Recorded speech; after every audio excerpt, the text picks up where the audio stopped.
प्रीति की नई नई शादी हुई थी। उसका पति अक्षय विदेश में नौकरी करता था। प्रीति का रहन सहन सादगी भरा था। इस वजह से उसकी सास हमेशा उसे दूसरी बहुओं के मुकाबले कम आंकती थी और उसे बिल्कुल पसंद नहीं करती थी। ये ले। माँ जी, मुझे मत मारिए। आज तेरी वजह से मोहल्ले की सभी औरतें मेरा मजाक उड़ा कर गई है। आज तो मैं तेरी हड्डी पसली एक कर दूंगी। एक काम ठीक से नहीं होता तुझसे नाश पिटी। अरे तुझे तो कपड़े पहनने का भी सहूर नहीं है। पता नहीं किस जंगल से उठ कर आई है। अब इसमें मेरी क्या गलती है माँ जी? मैं तो हमेशा से इसी तरह से रहती आई हूँ।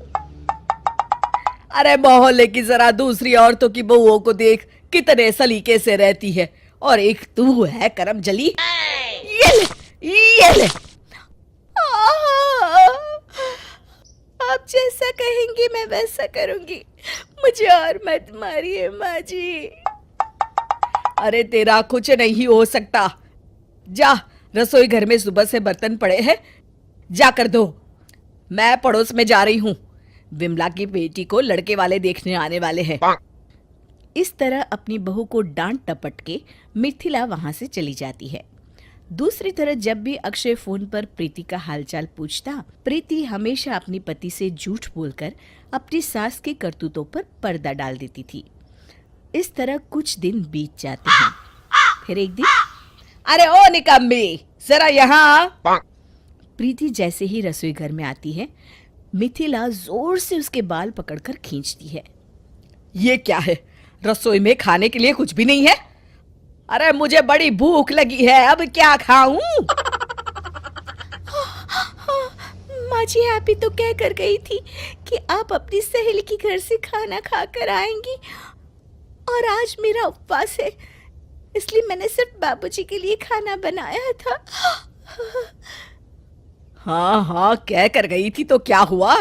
अरे तुझे तो बहाना मिल गया काम चोरी का। अरे 2 रोटियां और तवे पर सेक लेती तो तेरे बाप का क्या जाता? राशन तो मेरा लगना था। हे भगवान, कैसी बेवकूफ बहू मिली है मुझे। अरे भाग्यवान, अपनी गलती बहू पर क्यों थोप रही हो? अरे तुम ही तो कहकर गई थी कि तुम खाना बाहर से खाकर आने वाली हो। अब भला इस पे इस बिचारी का क्या कसूर है? आप तो चुप रहिए जी, अभी मेरा माथा बहुत गर्म है। आप बीच में ना ही बोले तो अच्छा होगा। आप नाराज मत होइए, मैं अभी आपके लिए खाना बना देती हूँ। हाँ चल जल्दी, खाना बनाकर मेरे कमरे में ले आ। मिथिला अपने कमरे में चली जाती है। कुछ दिनों के बाद अक्षय का फोन आता है। आप कैसे हैं जी? अरे मैं तो बहुत अच्छा हूँ। एक बहुत बड़ी खुशखबरी है, मुझे यहाँ ग्रीन कार्ड मिल गया है। मैं चाहता हूँ कि तुम अब मेरे साथ यहाँ आकर रहो। मैंने माँ से बात कर ली है, बस अब तुम फटाफट यहाँ आने की तैयारी शुरू कर दो। अच्छा ठीक है, अब मैं फ़ोन रखता हूँ, शाम को बात करेंगे। ठीक है जी। प्रीति फ़ोन रखकर अपनी सास के पास जाती है। तभी उनकी पड़ोसी गायत्री वहाँ आ जाती है। अरे मिथिला, तेरे बेटे अक्षय का फोन आया था।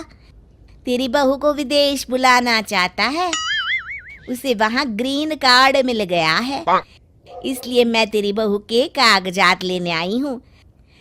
अब तो तेरी बहू विदेश जाकर अपनी जिंदगी मजे से गुजारेगी। मिथिला बुझे मन से कहती है, हाँ ये तो है, अपनी अपनी किस्मत है। गायत्री प्रीति के कागजात लेकर वहां से चली जाती है। अगले दिन से प्रीति देखती है कि उसकी सास कुछ खोई खोई सी रहती है, और अब वो पहले की तरह ना तो प्रीति को मारती पीटती है और ना ही उसे कुछ भला बुरा कहती है। बस सारा दिन किसी सोच में डूबी रहती हैं। उसी शाम अक्षय का फोन आता है। प्रीति, तुमने आने की सारी तैयारी कर ली है ना? सुनिए जी, मैं अपने सास ससुर को छोड़कर कहीं नहीं जाने वाली। इस बुढ़ापे में अगर मैं ही उन्हें छोड़कर चली गई तो उनकी सेवा कौन करेगा? आखिर मैं उनकी इकलौती बहू हूँ और फिर ऐसे भी वो कमाई किस काम की जो हमें अपनों से ही दूर कर दे। आप यहाँ थोड़े पैसे कम कमाते थे, पर अपने परिवार के साथ 2 वक्त की रोटी तो सुकून से खाते थे ना जी। तुम सही कहती हो प्रीति। जब से मैं यहाँ आया हूँ मेरा मन ही नहीं लगता। हर वक्त सिर्फ घर की याद आती रहती है। अब चाहे कुछ भी हो जाए, मैं तुम लोगों के साथ ही रहूँगा। ज़्यादा से ज़्यादा क्या होगा, कम आऊँगा लेकिन सुखी तो रहूँगा। ये हुई ना बात जी। चलिए, माँ को खाना देने का वक्त हो गया है, अभी मैं फ़ोन रखती हूँ। प्रीति अपनी सास के लिए खाना लेकर जाती है। चलिए माँ जी, खाना खा लीजिए। अरे बहू, तू जाकर खा ले, मेरी इच्छा नहीं है। और बता, तेरी सब तैयारियां हो चुकी है जाने की?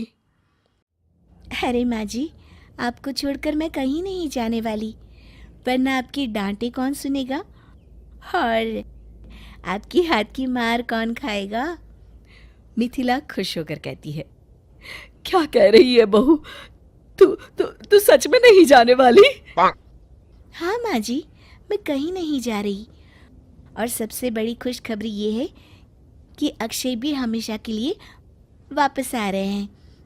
चलिए, अब आप खाना खा लीजिए। अरे आज तो मैं 2 रोटी ज्यादा खाऊंगी। मान गई तुझे, आखिर बहू हो तो ऐसी। शिक्षा अपने माता पिता के साथ रहने का सुख ही दुनिया की सबसे बड़ी दौलत है।